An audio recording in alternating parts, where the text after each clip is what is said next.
नमस्कार साथियों, इस विशेष व्याख्यान में आपका स्वागत है। आज हम लोग राजनीति विज्ञान की बिल्कुल नींव मतलब राजनीतिक सिद्धांत को समझने जा रहे हैं। देखिए, ये एक ऐसा विषय है जो सिर्फ अकादमिक रूप से ही महत्वपूर्ण नहीं है, बल्कि आपके असिस्टेंट प्रोफेसर बनने के सफर में मैं कहूंगी एक बहुत ही निर्णायक भूमिका निभाता है। तो अगर आप एक गंभीर उम्मीदवार हैं और आपका लक्ष्य असिस्टेंट प्रोफेसर बनना है, तो यकीन मानिए ये सत्र खास तौर पर आपके लिए ही है। हम यहाँ सिर्फ आप जानते हैं सिद्धांत पर ही बात नहीं करेंगे, बल्कि ये भी समझेंगे कि इस ज्ञान को परीक्षा में सफलता में कैसे बदला जाए।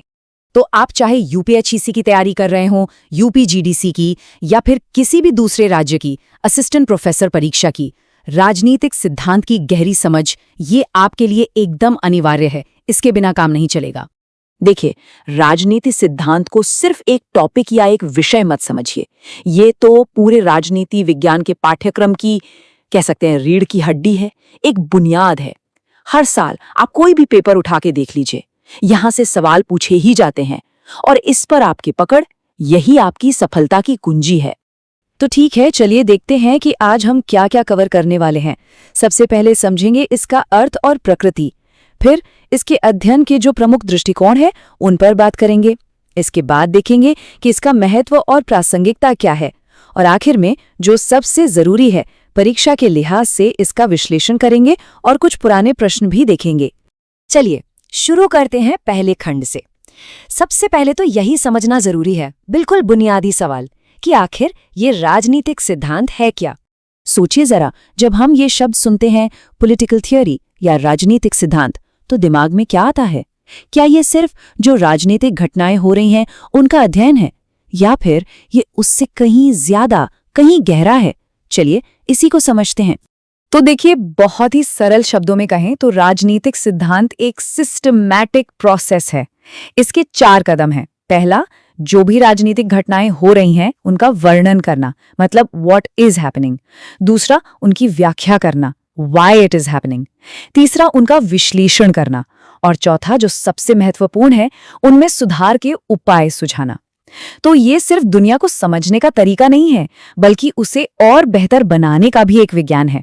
और इसका दायरा क्या है?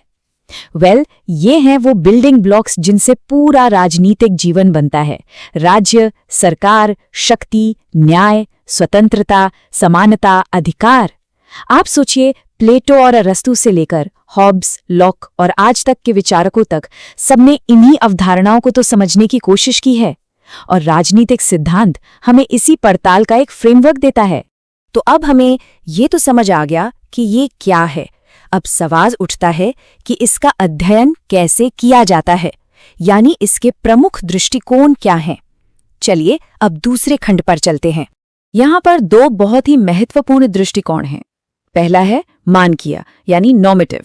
ये इस सवाल से जुड़ा है कि क्या होना चाहिए, मतलब एक आदर्श राज्य कैसा हो, न्याय कैसा हो, यह मूल्यों और नैतिकता की बात करता है। और दूसरा है अनुभवजन्य यानी एम्पिरिकल। ये इस बात पर फोकस करता है कि क्या है, मतलब असल में राजनीतिक व्यवस्थाएं कैसे काम करती हैं, वास्तविकता क्या है। तो एक आदर्श की बात करता है, दूसरा यथार्थ की। और ये जो प्रक्रिया आप देख रहे हैं, ये बहुत जरूरी है। देखिए, हम कैसे विश्लेषण करते हैं। सबसे पहले हम किसी विचारक के विचारों को पढ़ते हैं, मान लीजिए जॉन रॉल्स। फिर उनकी जो मुख्य अवधारणा है, जैसे कि न्याय, उसे समझते हैं। फिर हम उनके तर्कों का विश्लेषण करते हैं और आखिर में एक आलोचनात्मक मूल्यांकन करते हैं कि उनकी बात में क्या अच्छा है, क्या कमियां हैं। यकीन मानिए, परीक्षा में एक अच्छा उत्तर लिखने के लिए ये स्ट्रक्चर बहुत बहुत काम आता है। चलिए अब एक बहुत ही जरूरी सवाल पर आते हैं। आखिर हम ये सब पढ़ क्यों रहे हैं? इस विषय का अध्ययन करना इतना जरूरी क्यों है? हमारे लिए इसकी क्या प्रासंगिकता है? इसका महत्व सिर्फ किताबी नहीं है, ये हमारी रोजमर्रा की समझ को भी बेहतर बनाता है। लोकतंत्र, स्वतंत्रता, न्याय जैसे मूल्यों को समझने के लिए ये जरूरी है। हमारे संविधान में जो मूल्य हैं, उनकी दार्शनिक जड़ें क्या हैं, ये हमें राजनीतिक सिद्धांत ही बताता है। ये हमें एक जागरूक नागरिक बनाता है जो सरकार की नीतियों का विश्लेषण कर सके।